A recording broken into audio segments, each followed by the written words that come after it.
Sadhguru, a lot of what you've said, you related it to what the modern world is doing to us, in the way it's teaching us, in the way we are No, behaving. I'm not really… See, there is no such thing as modern world and ancient world, okay? At every time in society, there is a certain set of people who are trapped in their own logic. And they think anything outside that is insane. Every generation thought somebody was modern, somebody was conservative, somebody was liberal, somebody was conservative, like this. No generation has not had that division. So, I'm not truly saying modern in that sense. Every society has that. Okay, let me say prudes and not so prudish people. So, being prudery, people are thinking in terms of somebody is restrained in his thought and action. I'm saying the moment you employ your intellect, you're super restrained. Silly things people are think right now, very silly things, socially, internationally, people think they're profound things because you have a constipated intelligence and overused intellect.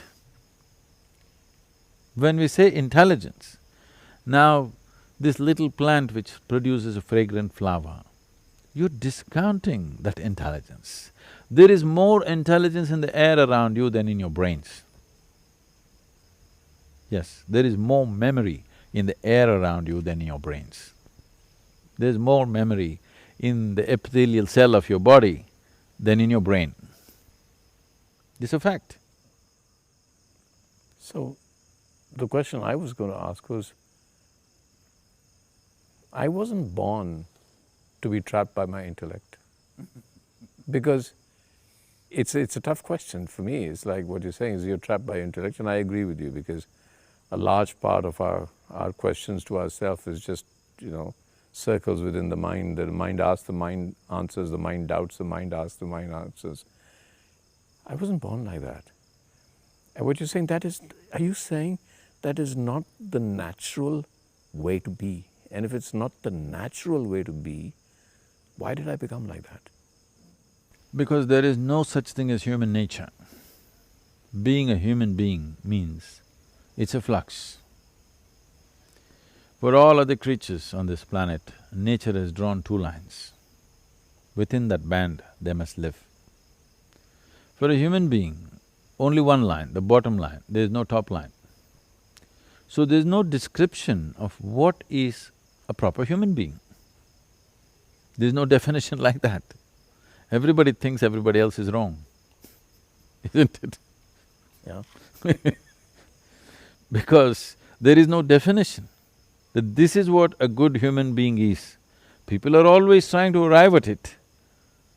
But when you impose the definition, all you will get is rebellion from many places. Every generation tries to arrive at what is a good human being, and the next generation comes and says, that's rubbish, that's not the way we want to be, and they want to be some other way, just to beat this, the trap of that, and they create a new trap. A new trap looks like freedom because it's a new place. After some time, you know the pain of that, and then you want to create a new one. I'm talking about employing your intelligence without the limitation of your intellect. The human existence is a phenomenal intelligence. See, right now you're here, you can't do it with your thought. You can't conduct your breath with your thought, you can't beat your heart with your thought, you can't make your kidneys and liver work with your thought, can you? No. They're way beyond your thinking process, isn't it? So I'm saying your thought is useful only for certain aspects of life. The thing is, you're taking it beyond its ambit and making it look stupid. It is not stupid, it's a wonderful process. The significance of being human, one of the significances of being human is we're capable of thought and conscious thought. It's wonderful. But a foot scale is wonderful if you're measuring your height, but not for the ocean. It's a wrong thing, that's all. Nothing wrong with the foot scale, it's very useful. If you're a tailor, it's useful, if you're a mason, it's useful, if for so many things it's useful. But if you're an oceanographer, don't go with the foot scale, you're going to waste your time and life and come with wrong conclusions.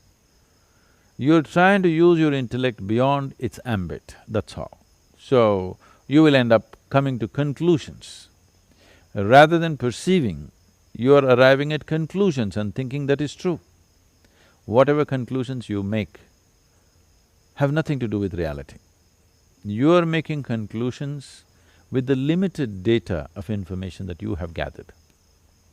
It doesn't matter if you've eaten the libraries of the planet, still what you have with you compared to what the existence is, what the creation is, it is just a minuscule of knowledge. With this knowledge, you don't try to make a conclusion. It's bound to be wrong. Maybe you earned a PhD in a university, but you cannot know truth like that. You cannot know the nature of existence like that. So the best way is to open a window and simply look. You see at least one dimension of life, the way it is, not the way you think it is. Because the way you think is essentially dependent upon the limited data that you have gathered in your brain, in a memory system. Om Shri Sadguruve Namaha.